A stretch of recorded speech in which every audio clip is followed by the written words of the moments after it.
तो आइए देख लेते हैं हमारे पास एग्जाम शीट जो आंसर शीट आपको मिलेगी उसको आपने कैसे सॉल्व करना है, उसको कैसे फिल करना है, क्या तरीकाकार है, दुरुस्त क्या है और गलत क्या है, आपने इसको अच्छे से समझ लेना है। तो सबसे पहले हमारे पास यहाँ पे डेट है, डेट की बारी आती है तो ऊपर डी डी का मतलब आपने यहाँ पे इन दो बॉक्सेस के अंदर डेट मेंशन करनी है। अगर तो सिंगल हिंसा है तो पहले जीरो लिखेंगे, फिर वो सिंगल हिंसा लिखेंगे, यानी कि आज अगर 4 डेट लगाई जाए तो हमारे पास 4 सेकंड बॉक्स में आएगा, पहले में 0 आएगा। अगर तो डेट होती हमारे पास 12 तो पहले में 1 आना था, दूसरे में 2 आना था। इसी तरह मंथ आपका अगर सिंगल डिजिट आ रहा है 1 से लेके 9 तक तो पहले में अपने 0 और दूसरे में अपने वो मंथ लिख देना है, ठीक है जी। और इसी तरह अपने ईयर लिख देना है, 4 बॉक्सेस होंगे ईयर के, आपने चारों में एक-एक डिजिट्स लिख देना है। और इसके सामने अगर देखा जाए तो हमारे पास एक मॉर्निंग वाला है और एक इवनिंग वाला। अगर तो आपका फर्स्ट टाइम है तो आपने मॉर्निंग वाले को फिल कर देना है अच्छे तरीके से। अगर आपका सेकंड टाइम पेपर है तो आपने इवनिंग वाले को फिल करना है, ठीक है जी। ये थी आपकी डेट और आपका पेपर किस टाइम है, आपने उसके मुताबिक उसको सर्कल को उसको फिल कर देना है अच्छे तरीके से। अब अगर रोल नंबर की बात कीजिए तो आपके पास रोल नंबर जो होगा वो 6 डिजिट का होगा मिनिमम, ठीक है जी।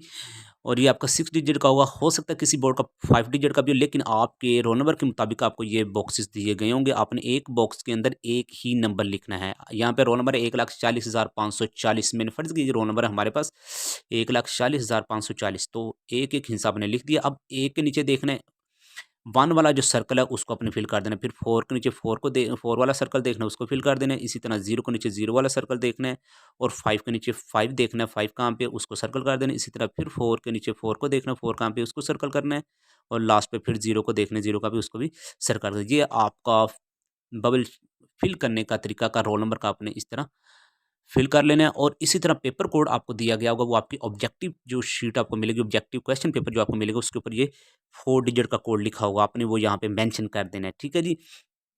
तो पहले आपने यहाँ पे एक-एक बॉक्स में एक-एक हिस्सा लिख देना है, फिर आपने इसी तरह 5 के नीचे 5 को देखना है, 5 वाले सर्कल को उसको फिल कर देना है, इसके नीचे 6 के नीचे आपने 6 वाला सर्कल देखना है, वो आपने यानी कि 6 नंबर जिसमें लिखा होगा उसको आपने सर्कल इसी तरह 2 इसी तरह 6 वाले को। ये पेपर कोड और रोल नंबर ये 2 बेसिक चीज़ें, इसमें किसी किस्म की कमी बेशी नहीं होनी चाहिए, ठीक है जी। अब अगर बात करें तो सबसे पहले इस साइड पे हमारे पास डेट आ रही है, डेट को आपने लिख देना है 0 फिर 4 यानी सबसे पहले डे लिखनी है, फिर मंथ, फिर आपने ईयर लिख देना, ओके।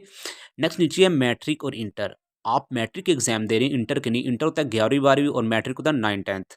तो आप मैट्रिक एग्जाम दे रहे हैं, मैट्रिक को अपने फिल कर देना है।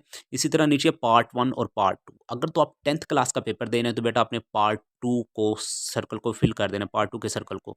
अगर 9th क्लास का है तो फिर पार्ट 1 को आप फिल करेंगे, ओके जी। इसी तरह फिर आप एनुअल दे रहे हैं, सप्लीमेंट्री एग्जाम नहीं दे रहे, तो आपने एनुअल वाले को फिल कर देना है, सप्ली को नहीं करना। अगर सप्लीमेंट्री देंगे, सेकंड एनुअल देंगे, फिर आपने इसको फिल करना है, लेकिन फिलहाल आपने एनुअल एग्जाम दे रहे हैं तो आपने एनुअल वाले को फिल करना है। इसके बाद फिर मॉर्निंग और इवनिंग आ गया। अगर तो फर्स्ट टाइम है तो आपने मॉर्निंग वाले को फिल कर देना, अगर सेकंड टाइम है तो आपने इवनिंग वाले को फिल कर देना है। इसके साथ ही यहाँ पे सब्जेक्ट है, सब्जेक्ट आपने लिख देना है, जो भी आपका पेपर होगा, इंग्लिश, फिजिक्स, केमिस्ट्री, बायो जो भी होगा आपने उसको सब्जेक्ट को यहाँ पे मेंशन कर देना है। इसके बाद बात कीजिए तो सबसे पहले आ रहा है आपने नेम लिखना है, यानी कि अपना नेम लिखना है, कैपिटल वर्ड्स में लिखना है और वो स्पेलिंग लिखने हैं जो आपकी रोल नंबर स्लिप के ऊपर आपका नाम लिखा गया है, ठीक है जी। इसी तरह फादर्स नेम है उसको भी आपने कैपिटल वर्ड्स में आपने लिख देना है करेक्ट स्पेलिंग के साथ। और नेक्स्ट आपने रोल नंबर को वर्ड्स में लिखना है। तो हमारा रोल नंबर था 1,40,540, तो यहाँ पे हमने लिख दिया 1,40,540, ठीक है जी। इसी तरह चौथे वाले बॉक्स के अंदर है सिग्नेचर ऑफ कैंडिडेट्स, यानी कि आप खुद कैंडिडेट से आप उम्मीदवार हैं, आप पेपर देने गए तो आपने अपने यहाँ पे सिग्नेचर कर देने। सिग्नेचर नहीं भी है आप अपना नाम लिख दें, सिंपल चल जाएगा, ठीक है जी। ये थी पहली शीट, यानी कि पहला पेज, फ्रंट पेज आपकी शीट का, आंसर शीट का। इसमें आपको कोई भी कमी बेशी हो आप मुझसे पूछ सकते हैं, जिस बात की आपको समझ नहीं हो। इसके बाद जो अहम पेज है वो नेक्स्ट पेज है आपकी शीट का, जिसमें आपने उर्दू में अपनी इंफॉर्मेशन देनी होती है। तो सबसे पहले अगर यहाँ पे देखा जाए तो हमारे पास सबसे ऊपर कॉपी नंबर लिखा हुआ है, ठीक है जी। ये कॉपी नंबर की क्या अहमियत, कॉपी नंबर आपकी यूज़ होगी जब आपने आपने अपनी अटेंडेंस शीट लगानी है, अटेंडेंस वाली शीट आपके पास आएगी, जब आपने अटेंडेंस लगानी है वहाँ पे आपकी कॉपी शीट भी लिखी गई होगी। तो मेन चीज़ें जो ये आपके पास दस्तखत, उम्मीदवार का मतलब है आपने अपने यहाँ पे दस्तखत करने हैं, नहीं है तो आप अपना नाम लिख दें, सिंपल, कोई हर्ज नहीं है। इसी तरह मजमून, यानी कि आपका सब्जेक्ट कौन सा, किसका पेपर आप दे रहे हैं, मिसाल के तौर पे इंग्लिश का, तो मैंने इंग्लिश यहाँ पे लिख लिया। और नेक्स्ट यहाँ पे बच्चे कन्फ्यूज़ होते हैं, ठीक है जी। यहाँ बच्चे कन्फ्यूज़ होते हैं, पर्चा पार्ट 1 पार्ट 2 क्या लिखना है। बेटा आप 10th क्लास के हैं तो आपने पार्ट 2 यानी कि यहाँ पे 2 लिखना है। अगर 9th क्लास के हैं तो पार्ट 1 यानी कि 1 लिखेंगे आप यहाँ पे, ठीक है जी। इसी तरह नेक्स्ट है ग्रुप, ग्रुप आप फर्स्ट है, सेकंड है, यानी कि फर्स्ट टाइम दे रहे हैं तो बेटा फर्स्ट लिखना है, सेकंड टाइम दे रहे हैं तो आपने यहाँ पे सेकंड मेंशन करना है। ठीक है जी, यहाँ पे इनमें कोई आपकी गड़बड़ नहीं होनी चाहिए। पर्चा पार्ट 1 या 2, अगर 10th क्लास है तो 2 लिखेगी, 9th क्लास है तो 1 लिखेंगी। ठीक है जी, ग्रुप आपका अगर फर्स्ट टाइम दे रहे हैं, मॉर्निंग में दे रहे हैं तो फर्स्ट, अगर इवनिंग में दे रहे हैं तो सेकंड ग्रुप होगा। इसके साथ ही रोल नंबर आपके पास हिस्सों में आपने वो रोल नंबर इसी तरह मेंशन कर देना जैसा कि आपने प्रीवियस पेज पर किया था। और लफ्ज़ों में जब आपने लिखना, यहाँ पे आपने उर्दू में इस रोल नंबर को लफ्ज़ों में बयान कर देना, यानी कि 1,40,540। ठीक है जी, इसके बाद फिर आ जाते हैं नाम उम्मीदवार, यानी कि आपने नाम, अपना नाम लिखना है, वल्दियत लिखनी है। इसके साथ ही इम्तिहान आप किसके दे रहे हैं, मैट्रिक के दे रहे हैं। ठीक है जी, इंटर के नहीं दे रहे हैं, इंटर 11वीं 12वीं होती है, अपने मैट्रिक पर टिक करना है। इसी तरह कौन से दे रहे हैं, सालाना दे रहे हैं। ठीक है जी, और पार्ट 2 के दे रहे हैं। और इसी तरह आपने यहाँ पे 2024 आपके ऊपर लिखा होगा, 202 लिखा होगा तो आपने जस्ट आगे 4 लिख के, यानी कि ईयर मेंशन कर देना 2024। आपने यहाँ पे ज़िमनी पे नहीं टिक करना, सालाना पे टिक करना, क्योंकि आप एनुअल एग्ज़ाम दे रहे हैं। इसके साथ ही नाम इम्तिहानी सेंटर, जो आपकी स्लिप के ऊपर सेंटर लिखा होगा, जिस सेंटर में आप पेपर देने हैं उसका अपने नाम लिखना है इधर सेंटर का। ओके, नेक्स्ट आपने यहाँ पे डेट मेंशन कर देनी है। और नीचे फिर वही आपने प्रोसेस रिपीट करना, मजमून आपने अपना लिखना है, कौन सा सब्जेक्ट है। इसी तरह पार्ट 2 यानी कि पर्चा 2 आप यानी कि 10th क्लास के पेपर दे रहे हैं। फिर मैं दोबारा एक्सप्लेन कर रहा हूँ, दोबारा रिपीट कर रहा हूँ कि पर्चा आपने यहाँ पे अगर 10th क्लास है तो 2 लिखेगी, 9th है तो 1 लिखेगी। ठीक है जी, ग्रुप आपका अगर मॉर्निंग में दे रहे हैं तो फर्स्ट लिखेंगे, इवनिंग में दे रहे हैं तो सेकंड ग्रुप लिखेंगे। इसी तरह मैट्रिक इम्तिहान है आपका और सालाना है, इसी तरह 2024।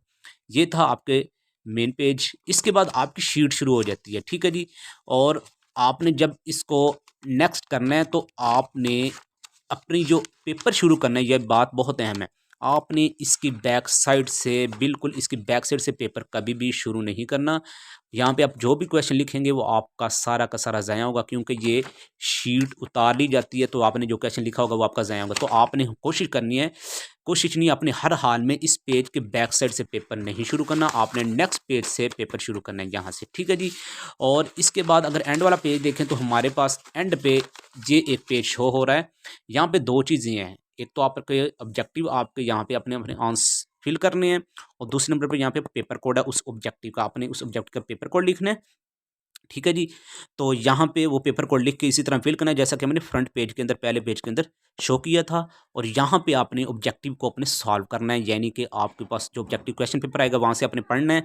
पहले का आंसर क्या है, ए है तो आपने ए वाले को फिल कर देना है। इसी तरह दूसरे का आंसर चेक करना है, डी है तो आपने यहाँ पे डी वाले को फिल कर देना है। इसी तरह आपने 100 जितनी ऑब्जेक्टिव आपकी होगी उसको अपने सॉल्व कर लेना है।